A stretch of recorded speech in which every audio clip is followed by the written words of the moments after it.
Konnichiwa everyone, कैसे हो सब। तो आज हम बास्टर्ड एनिमे सीरीज के एपिसोड 2 को एक्सप्लेन करने वाले हैं। पर उससे पहले अगर तुम लोगों ने एपिसोड 1 का वीडियो नहीं देखा है वो देख लेना, वरना इस एपिसोड की कहानी तुम्हें समझ में नहीं आएगा।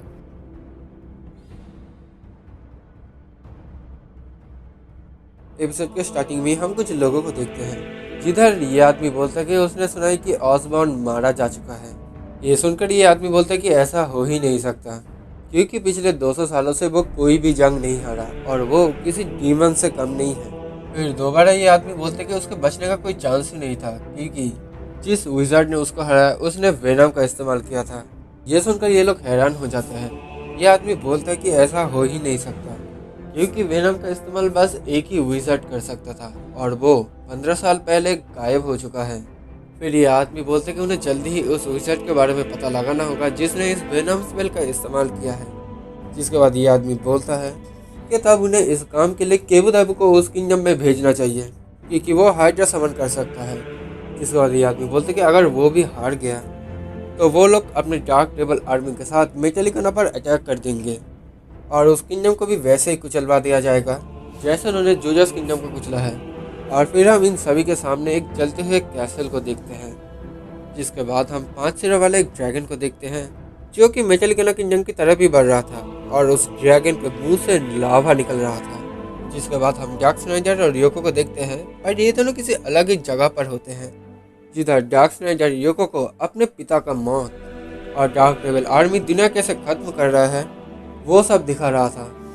तभी डर के मारे योको जाग जाती है और इधर हमें पता चलता है कि योको बस एक सपना देख रही थी।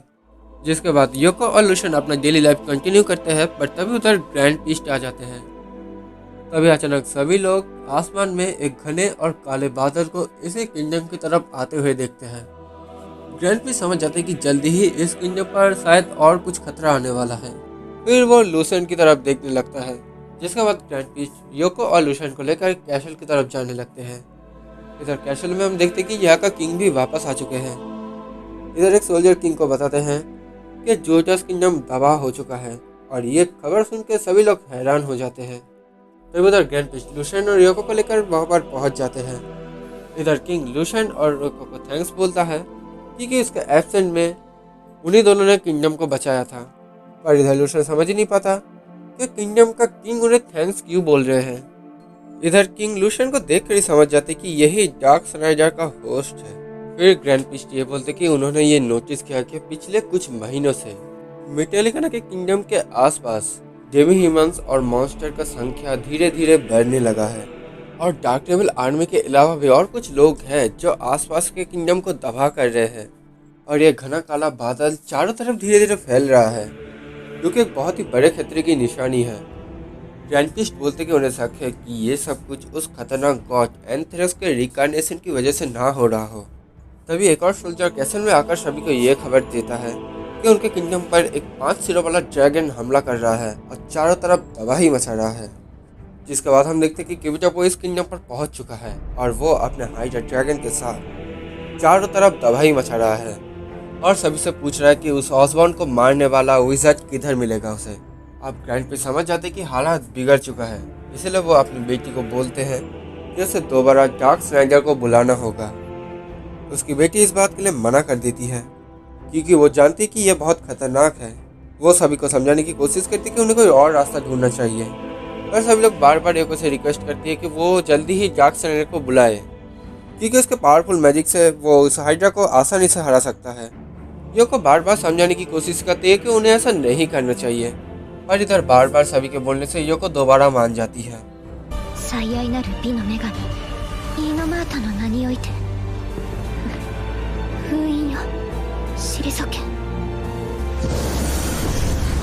और वो दोबारा वो स्पेल पढ़कर डार्क स्नाइडर को जगा देती है। डार्क स्नाइडर जैसे जागता है, सभी प्रीस्ट डार्क स्नाइडर को अभी का हालात बताते हैं और बोलते हैं कि वो उस हाइड्रा को जाकर हरा दे। पर डार्क स्नाइडर तुरंत मना कर देता है। वो बोल देता कि वो एक बार मदद कर चुका है और वो अब मदद नहीं करने वाला। अब वो जबकि आज़ाद हो चुका है वो फिर से एक जंग शुरू करेगा और पूरी दुनिया को अपने कदमों पे ले आएगा। योको बोलती कि इसलिए वो डार्क स्नाइडर को आज़ाद नहीं करना चाहती थी, क्योंकि वो जानती थी कि डार्क स्नाइडर ऐसा ही कुछ करने वाला है। अब इधर जब डार्क स्नाइडर ग्रैंड ट्विस्ट को देखता है वो बहुत ही ज्यादा गुस्से में आ जाता है।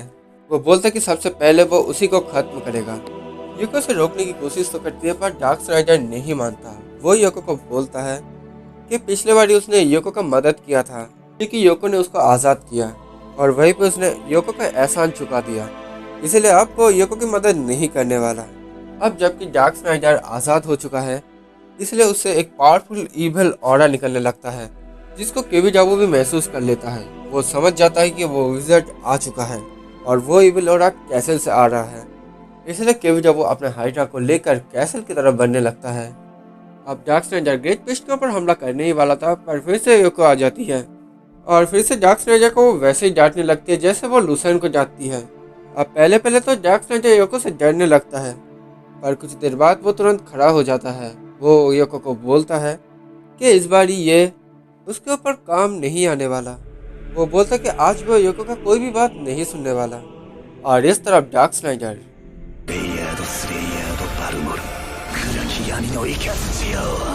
एक लाइटिंग स्पेल का इस्तेमाल करके ग्रैंड ट्विस्ट के ऊपर हमला कर देता है पर ग्रैंड ट्विस्ट अपने ऊपर एक बैरियर बना के खुद को बचा लेता है। ग्रैंड ट्विस्ट बोलते कि वो बस यहाँ के ग्रैंड ट्विस्ट ही नहीं है बल्कि वो एक वॉरियर भी है। डार्क स्नाइडर समझ जाता है कि ग्रैंड ट्विस्ट का बैरियर काफ़ी ज़्यादा स्ट्रॉन्ग है और उसने आज ग्रैंड ट्विस्ट को मारने का मन बना लिया है। वो अब ग्रैंड ट्विस्ट को बोलता है कि जब वो लूसेंट के बॉडी में था तब उसने सुना था कि इस कैसल के नीचे उसी गोलेम को रखा गया है जो वो जंग में इस्तेमाल करता था। ग्रैंड ट्विस्ट ये सुन के समझ जाते हैं कि डार्क स्नाइडर क्या करने वाला है। तभी डार्क स्नाइडर अपना उंगलियां काट कर एक स्पेल पढ़ने लगता है और जैसे ही डार्क स्नाइडर का खून उस गोलेम के बॉडी पर पड़ने लगता है वो गोलेम दोबारा जिंदा हो जाता है और वो डार्क स्नाइडर के पास चला आता है। अब डार्क स्नाइडर अपने गोलेम को ग्रैंड ट्विस्ट के ऊपर हमला करने के लिए बोलते हैं और जैसे ही वो गोलेम ग्रैंड ट्विस्ट के ऊपर हमला करने ही वाला होता है तभी कैसल में किबिजाबू आ जाता है। वो भी कैसल का दीवार तोड़ के अंदर आता है जिसकी वजह से एक पत्थर आकर डार्क स्नाइडर की उंगली में लगता है जिसकी वजह से उसे छोटा सा खरोच आता है जिससे डार्क स्नाइडर किबिजाबू के ऊपर बहुत ही ज़्यादा गुस्सा हो जाता है।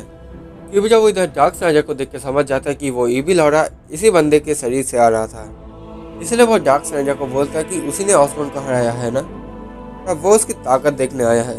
अब इधर डार्क स्नाइडर के छोटे से चोट के कारण वो काफ़ी ज़्यादा गुस्से में आ जाता है और वो किबिजाबू को बोलता है कि वो इसके लिए उसे खत्म कर देगा।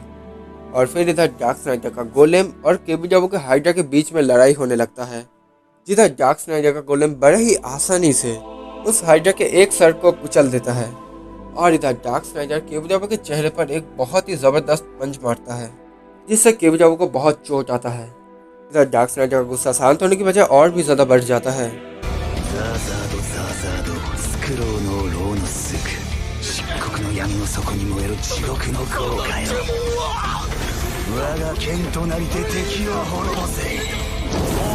और वो बिना समय बर्बाद किए फिर से वेनम स्पेल का इस्तेमाल करके किबिजाबू को वहीं पे मार देता है और इधर उसका गोलेम उस हाइड्रा को खत्म कर देता है और वो ग्रैंड ट्विस्ट को मारने के लिए उसकी तरफ बढ़ने लगता है। सब देखकर योको बहुत ही ज्यादा डर जाती है। वो डार्क स्नाइडर को बोलती है कि उसने कहा था कि उसके अंदर लूसेंट भी है पर उसने इधर झूठ बोला था। डार्क स्नाइडर अब योको को बोलता है कि वो क्या कर रही है, उसके अंदर अभी भी लूसेंट है। योको बोलती कि डार्क स्नाइडर लूसेंट कभी भी नहीं हो सकता क्योंकि लूसेंट एक भोला भाला लड़का है। इधर डार्क स्नाइडर योको को समझाने की कोशिश करता है कि वो अभी भी लूसेंट है क्योंकि भले ही एक ही बॉडी में लूसेंट और डार्क स्नाइडर दोनों ही रहते हैं तो उन दोनों का आत्मा एक ही है। और इधर योको अभी भी डार्क स्नाइडर की बात को मानने के लिए मना कर देती है। ये देखकर डार्क स्नाइडर बोलता है कि लूसेंट जिसको पसंद करता है डार्क स्नाइडर भी उसी को पसंद करता है और ये बोलकर वो योको को किस कर लेता है जिसके बाद डार्क स्नाइडर फिर से लूसेंट में बदल जाता है। योको दोबारा लूसेंट को देखकर बहुत ही ज़्यादा खुश होती है और उसे गले लगा लेती है और ये एपिसोड यहीं पर खत्म हो जाता है। अब आगे इस किंगडम पर और कौन कौन सा मुसीबत आने वाला है ये जानने के लिए तो तुम लोग को इस सीरीज को ही देखना पड़ेगा। अब अगर ये वीडियो पसंद आया हो तो ज़रूर से वीडियो को लाइक करना और कमेंट करके ज़रूर बताना कि एपिसोड 2 की कहानी तुम्हें कैसा लगा। और अगर चैनल पे नए हो तो चैनल को सब्सक्राइब कर देना। अगर इंस्टाग्राम वगैरह यूज़ करते हो तो मुझे फॉलो कर सकते हो, लिंक डिस्क्रिप्शन बॉक्स में ही मिल जाएगा। तो मिलते हैं अपने अगले वीडियो में। सायोनारा।